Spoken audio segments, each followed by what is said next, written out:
Bismillahirrahmanirrahim. Assalamualaikum warahmatullahi wabarakatuh. Selamat siang, salam sejahtera bagi kita sekalian. Shalom, Om Swastiastu, Namo Buddhaya, salam kebajikan, Rahayu-Rahayu.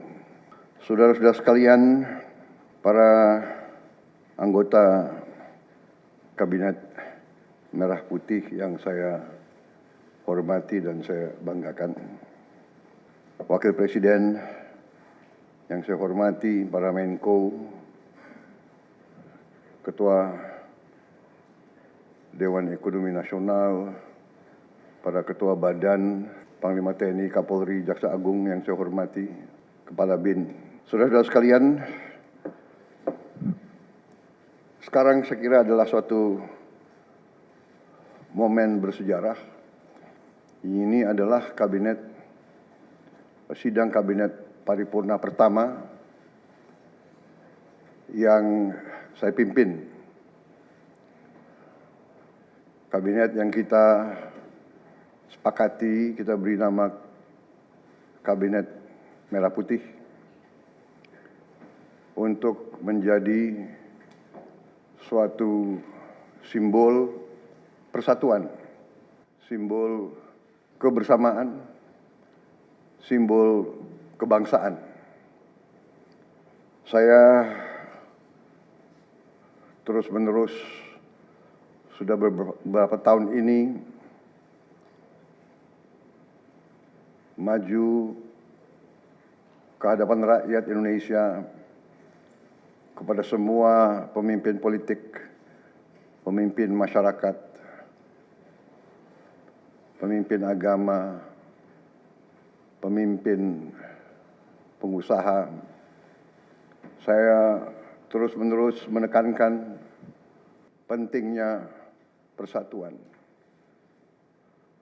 Sumber kunci keberhasilan kebangkitan suatu bangsa dalam sejarah manusia berabad-abad, kuncinya adalah bila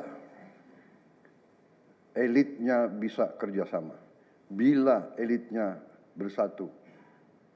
Persatuan ini artinya adalah kita bisa sepakati mana adalah kepentingan nasional yang inti, mana adalah kepentingan nasional yang vital bagi kelangsungan hidup bangsa kita. Kita masing-masing punya kepentingan politik masing-masing. Kita masing-masing punya kepentingan kelompok masing-masing. Tapi manakala kita sudah bicara tentang bangsa dan negara, kita harus sepakati kepentingan nasional yang vital.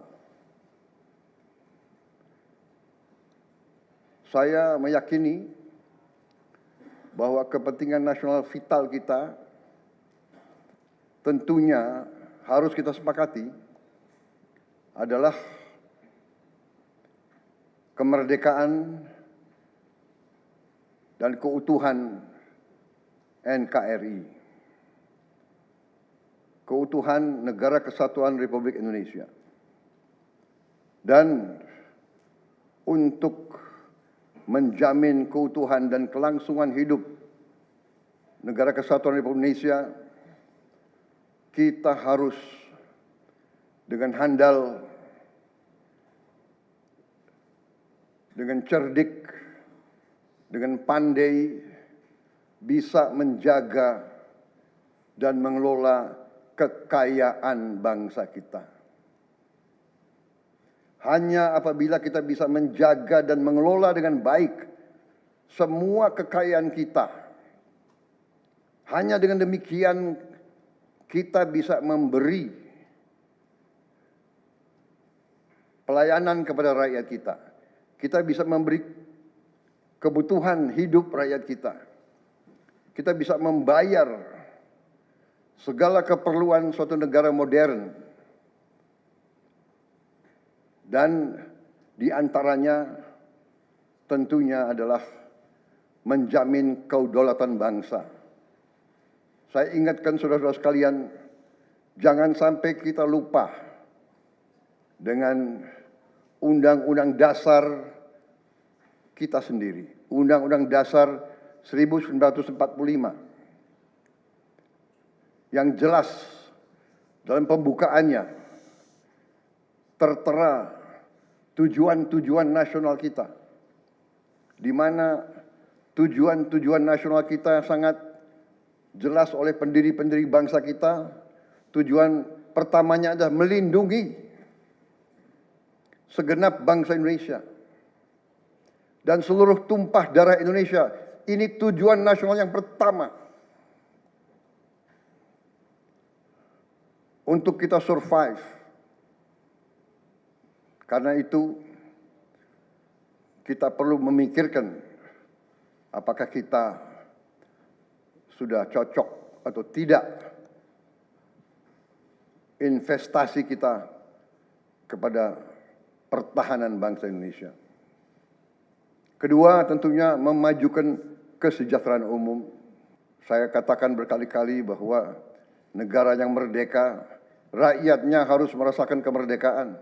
Janganlah kita bangga menjadi anggota G20 kalau rakyat kita masih banyak yang miskin, masih banyak yang lapar. Mencerdaskan kehidupan bangsa mutlak. Pendidikan bagi kita adalah prioritas yang sangat tinggi. Saya kira ini terlihat komitmen kita kepada pendidikan. Kalau tidak salah, alokasi kita dalam anggaran 2025 untuk pendidikan salah satu tertinggi, Pak. Mungkin selama sejarah kita, Pak. Untuk pertama kali kita sudah 25%, Pak. Bu ya. 20. Pak.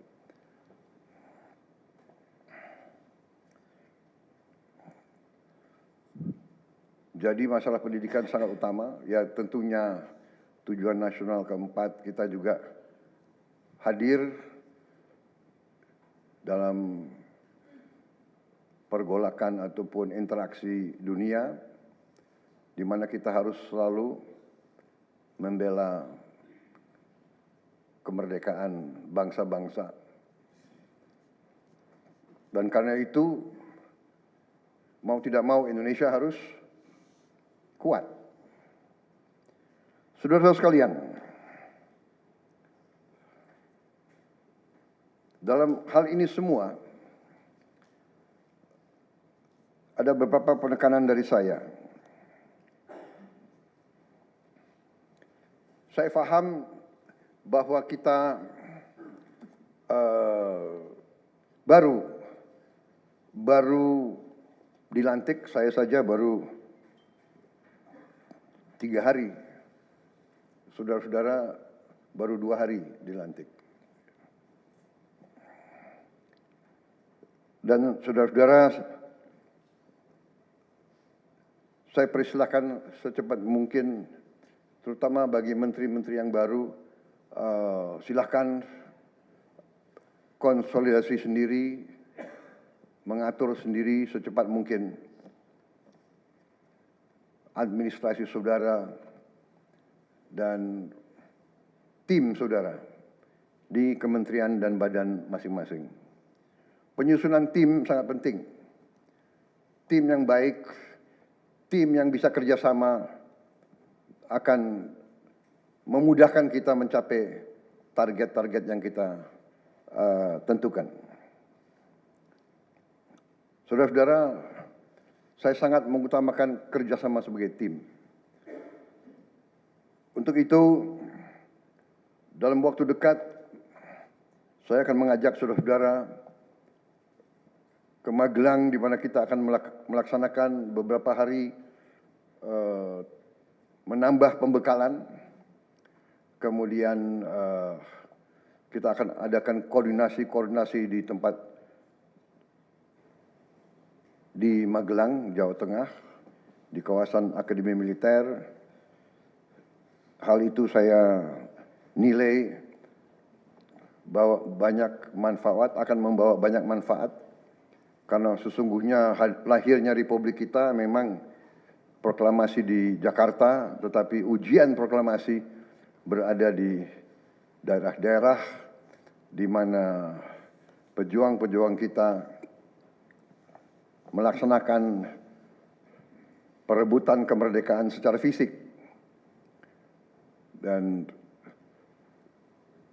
daerah Magelang merupakan suatu sentra perlawanan kita terhadap penjajah. Mulai ratusan tahun dikenal sebagai daerah perjuangannya Pangeran Diponegoro. Di antara 5 gunung, itu saya kira cukup membawa suatu aura tradisi keberanian, tradisi heroisme, tradisi cinta tanah air. Saudara-saudara sekalian, jumlah anggota kabinet kita sebanyak 48 menteri. Juga ada badan-badan yang sangat strategis. Ini memang lebih banyak dari pemerintah sebelumnya. Jumlah ini saya sadari memang bisa dianggap tergolong besar. Tapi memang bangsa kita bangsa yang besar. Kita tidak dapat pungkiri bahwa kita negara keempat terbesar di dunia dari jumlah penduduk. Dari luas wilayah, kita luasnya sama dengan Eropa Barat. Di mana Eropa itu terdiri dari 27 negara. Kita satu negara. Mengelola Eropa itu membutuhkan 27 menteri keuangan, 27 menteri pertahanan, 27 menteri dalam negeri. Saudara-saudara, kita seluas Eropa. Saudara-saudara sekalian, kita juga memilih sistem politik demokratis. Kalau kita negara otoriter, mungkin kita cukup menjalankan semua dengan jumlah penduduk yang sedikit. Jadi saudara-saudara, ini tidak masalah. Yang penting kita bekerja dengan efisien. Yang penting kita tidak bekerja dengan seenaknya. Saya minta Menteri Keuangan, saya minta semua Menko, saya minta semua menteri telusuri lagi alokasi APBN. Pelajari lagi DIPA, pelajari lagi. Saya minta detail. Kegiatan-kegiatan yang terlalu seremonial, terlalu banyak seminar, terlalu banyak sarasehan, terlalu banyak konferensi, terlalu banyak perjalanan luar negeri, mohon dikurangi. Kita harus memberi contoh. Fokus kita adalah pembangunan ekonomi, kesejahteraan rakyat ke dalam. Jangan mengada-ada. Studi banding belajar pramuka ke negara lain. Ya. Saya minta efisien. Saudara-saudara, kalau saudara perhatikan dalam pemerintahan yang saya bentuk, saya perkuat kepala staf kepresidenan. Saya perkuat itu, saya ada tambah lagi Badan Pengendalian Pembangunan dan Investigasi Khusus. Tugas mereka adalah memonitor semua program, semua proyek yang kita akan lancarkan. Saya juga membentuk suatu badan baru, Badan Percepatan Pengentasan Kemiskinan. Badan ini akan mempelajari, akan mengikuti semua program-program perlindungan sosial, semua program-program bantuan ke bagian golongan rakyat yang masih perlu bantuan, intervensi. Bukan saya ingin mencampuri pekerjaannya kementerian-kementerian, tidak. Tapi saya ingin membantu. Di mana ada bottleneck, di mana ada kesulitan, segera kita atasi. Marilah kita jujur mengakui bahwa birokrasi di kita sangat terkenal. Sangat terkenal. Ribetnya. Sangat terkenal. Lambatnya. Bahkan ada pembicaraan oleh rakyat kita bahwa birokrasi pemerintah kita sering mempersulit, bukan mempermudah keperluan rakyat. Bahkan ada yang mengatakan kalau bisa dibikin sulit, kenapa dibikin mudah? Ya, ini saya minta menteri-menteri sekarang, mari kita lebih berani, mari kita lebih tidak ragu-ragu untuk memberi pelayanan yang terbaik kepada rakyat kita.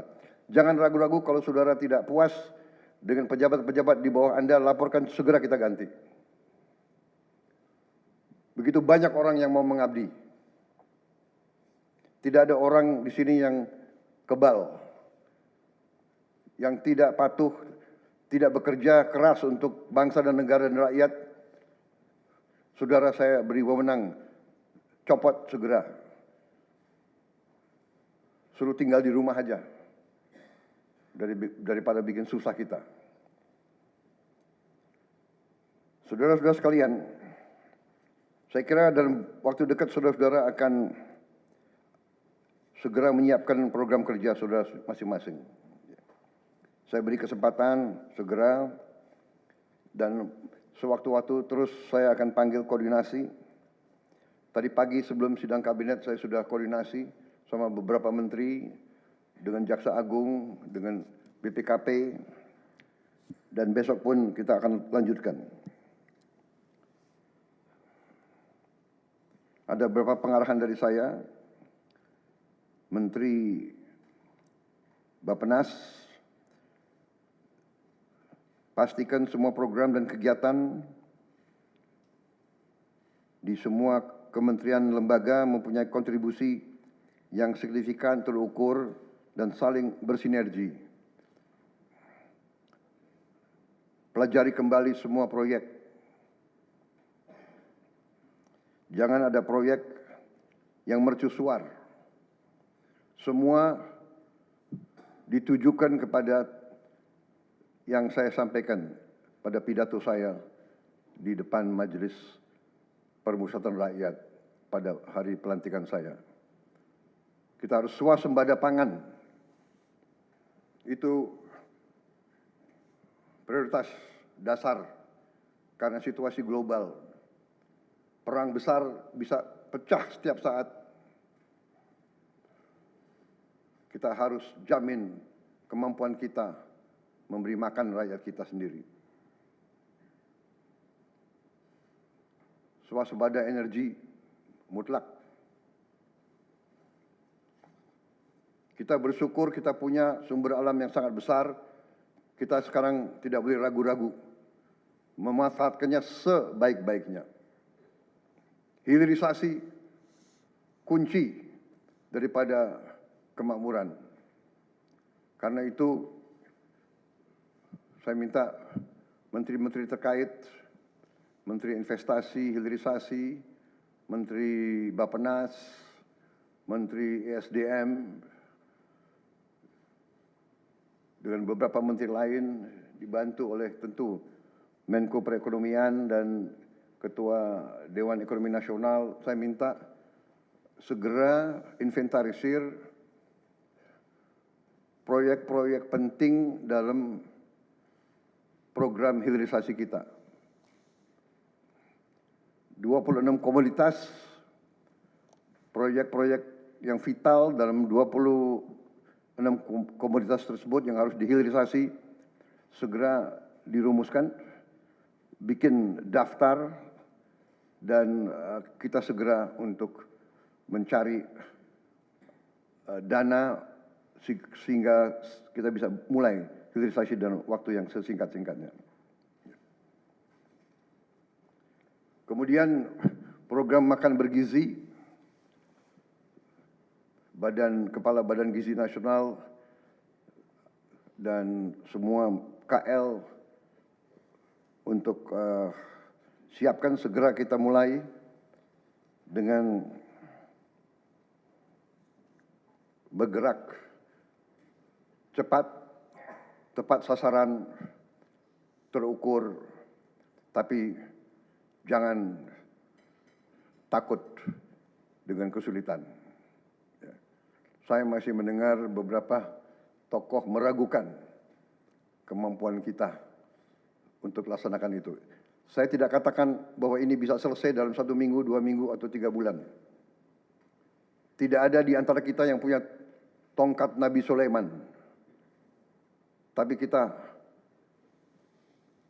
bisa berhitung, kita bisa mengelola, kita bisa alokasi dana, kita bisa kerahkan sumber daya. Dan kita akan mencapai target yang kita tentukan.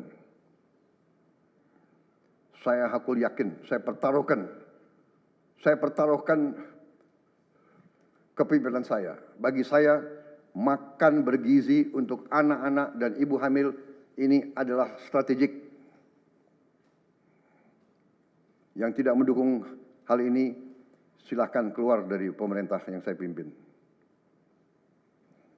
Kita satu tim, harus yakin semuanya. Ini bagian daripada rencana kebangkitan bangsa Indonesia. Dan sesudah itu, tentunya yang saya katakan pendidikan sangat mutlak. Saya sudah panggil Menteri Pendidikan Tinggi, Sains dan Teknologi dan Menteri Pendidikan Dasar Menengah. Kita sudah mempunyai gambaran besar bagaimana kita segera akan menyentuh semua anak-anak kita. Kita akan gunakan teknologi untuk mempercepat membawa pendidikan kepada anak-anak kita. Dan ini sesudah itu tentunya kesehatan juga penting. Demokratisasi yang paling cepat, yang paling dirasakan oleh rakyat adalah pendidikan dan kesehatan. Kalau kita bisa memberi pendidikan yang terbaik untuk anak-anak kita, kesehatan yang memadai untuk seluruh rakyat kita, itu adalah demokrasi yang sebenarnya. Saudara-saudara.